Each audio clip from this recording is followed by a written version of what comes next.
बिस्मिल्लाहिर्रहमानिर्रहीम। Chapter number 1 function and limit. Chapter number 1 में page 29 पे ये प्रूफ है कि लिमिट अगर थीटा अप्रोच करे ज़ीरो को और साइन थीटा ओवर थीटा लिखा हो तो ये 1 हो जाता है। पेज नंबर 29 पे स्टेटमेंट भी दी हुई है कि if theta is measure in radian then इसको प्रूफ करें। इसमें ये चीज़ समझने वाली चीज़ है कि अगर साइन सेम एंगल नोमिनेटर में यानी यहाँ पे और वही सेम एंगल नीचे हो और साइन 0/0 की कंडीशन भी बन रही हो थीटा अप्लाई करने के बाद, तो ये प्रूफ करना है कि ये 1 हो जाता है। हम क्या करते हैं, हम इसको एवेल्युएट करने के लिए एक पॉजिटिव एक्यूट एंगल ले लेते हैं जिसका रेडियस जो है वो 1 होगा। जैसा कि पिक्चर में शो किया है, पिक्चर हम आपको ड्रॉ करके दिखाते हैं। यहाँ पे अब आपको नज़र आ रहा होगा रेडियस 1 है। यूनिट सर्कल सेंटर में, मतलब सेंटर से अगर आप इस तरफ को आएँ या इस तरफ को आएँ या इस तरफ को आएँ तो उनका रेडियस 1 है।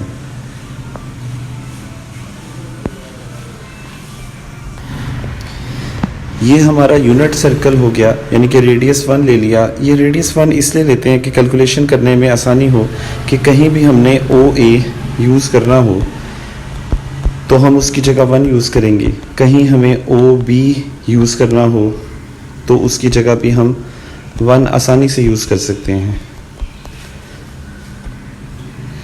अब देखते हैं, इसमें 3 चीज़ें नज़र आ रही हैं हमें। अगर आप सबसे बड़े ट्राइंगल को देखें OAD, जो ये वाली ट्राइंगल है आउटर साइड की, तो ये सबसे बड़ी ट्राइंगल है, इसलिए इसको सबसे बड़ी साइड पे लिख लेते हैं। इसमें हमें 3 एरियाज नज़र आ रहे हैं, एरिया ऑफ OAD।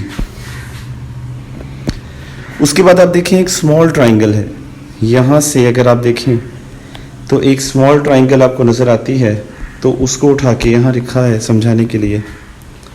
और तीसरी चीज़ एक और नज़र आ रही है, यहाँ B से O के दरमियान, B जो कि ज्वाइन कर रही है B और A को ज्वाइन कर रही है, उसको हम इस तरह से देख लेते हैं कि ये O B A और फिर O, ये एक ट्राइंगल है।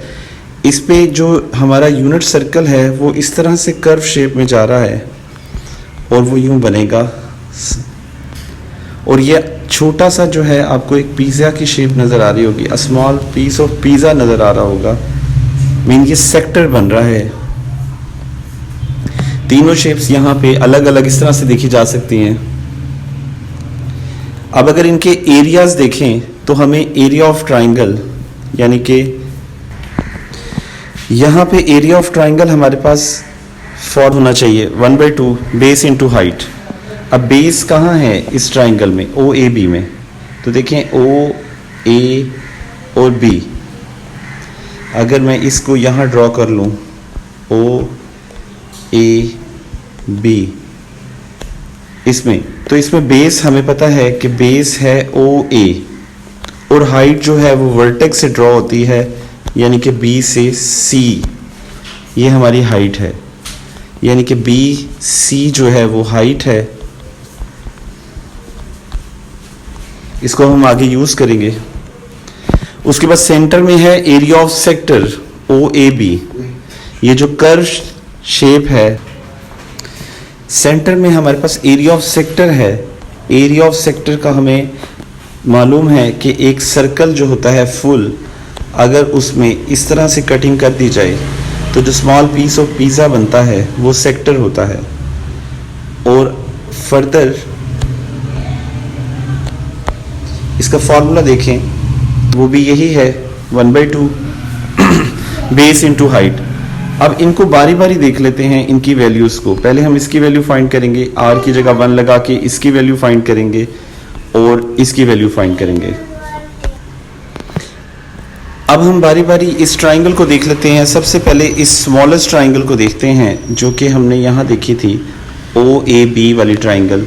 इसमें हाफ बेस इंटू हाइट है, तो जो बेस है वो हमारे पास क्या है OA, ये यहाँ नज़र आ रही है। और हाइट अभी बताया था आपको कि जो हाइट होती है वो परपेंडिकुलर ड्रॉ होता है वर्टेक्स से, तो बी और सी जो है वो हाइट हो गई। और ओ ए हमें पता है ये 1 है, यूनिट सर्कल टेक किया है यहाँ से लेके यहाँ तक, वहाँ 1 आ गया, बाकी बचा 1/2 साइन थीटा। अब सोचना ये है कि बी और सी साइन थीटा कैसे हो गया।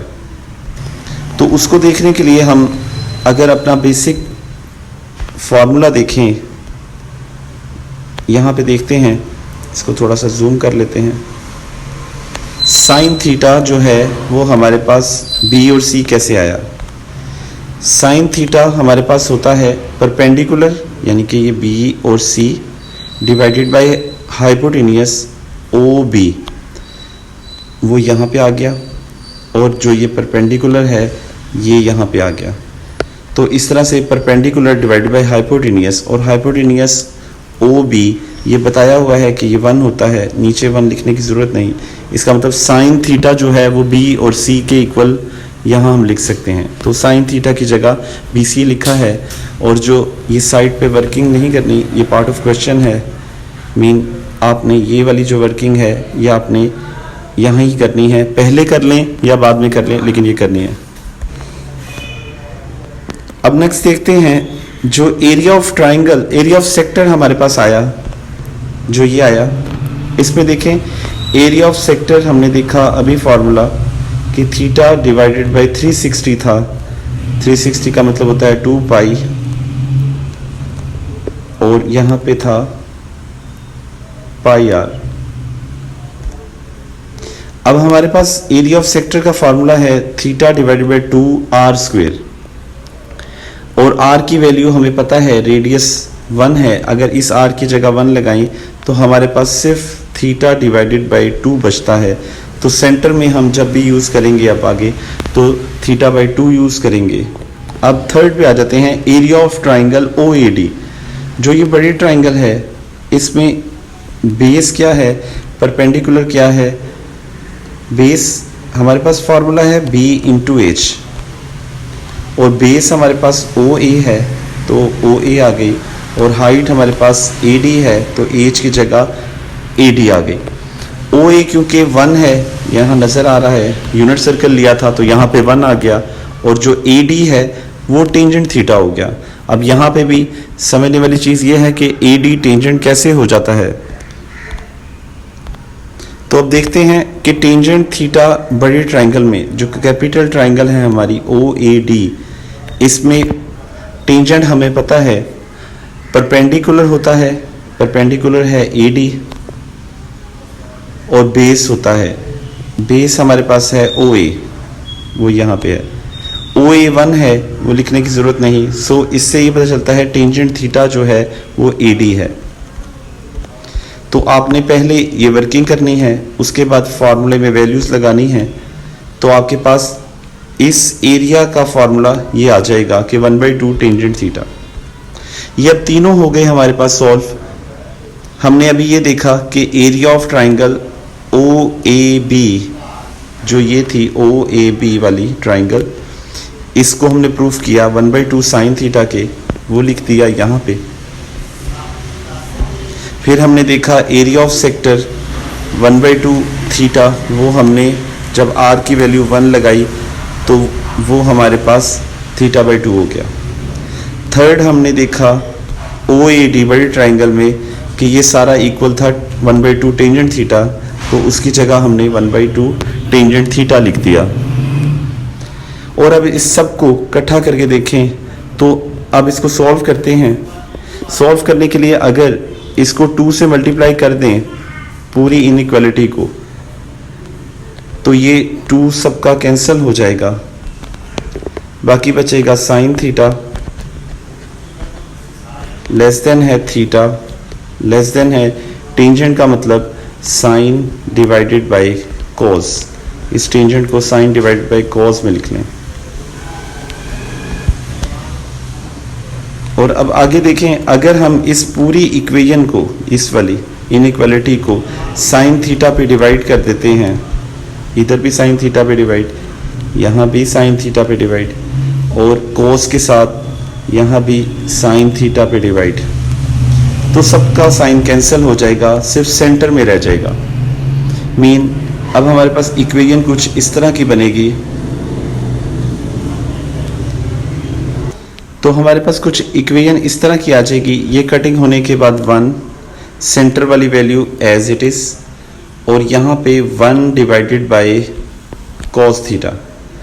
और ये हमें पता है जब इसका रेसिप्रोकल करेंगे तो जो cos थीटा सबसे बड़ा है वो सबसे छोटा हो जाएगा, मीन इस शक्ल में आ जाएगा, और बाकी सब चीज़ें रेसिप्रोकल हो जाएंगी। ये देखें, cos थीटा इसका रेसिप्रोकल किया तो cos थीटा सबसे छोटा हो जाएगा, इसका भी रेसिप्रोकल किया ये हो जाएगा sin ओवर थीटा, और 1 का रेसिप्रोकल करेंगे तो वो 1 ही हो जाएगा। तो हम इस स्टेप पे आ जाएंगे। अब यहाँ पे हमारे पास लिमिट क्या है, लिमिट अप्रोच कर रही है थीटा अप्रोचेस टू 0। मीन अगर हम इधर लिमिट अप्लाई करें तो ये cos 0 लेस देन, ये तो हमने प्रूफ करना है, तो ये हम लिखेंगे लिमिट थीटा अप्रोचेस टू 0, और ये टर्म सारी एज इट इज। तो हम यहाँ पे अब लिमिट लगा देते हैं, applying limit theta approaches to 0 cos theta,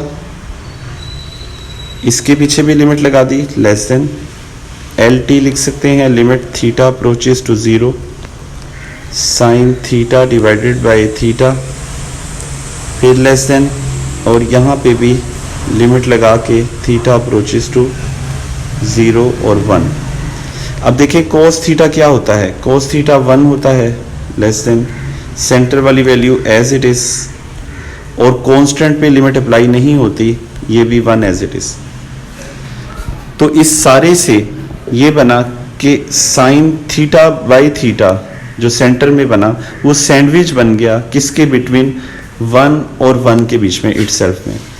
तो यहाँ से हमें ये पता चलता है कि जब लेफ्ट और राइट का सेम आंसर हो तो सेंटर वाले का भी आंसर वही सेम होगा।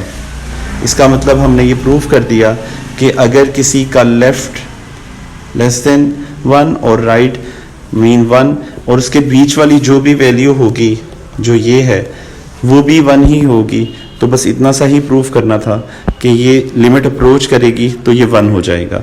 ये बाय द सैंडविच थ्योरम हमने प्रूफ कर दिया कि ये भी अप्रॉक्सीमेटली इक्वल टू 1 है।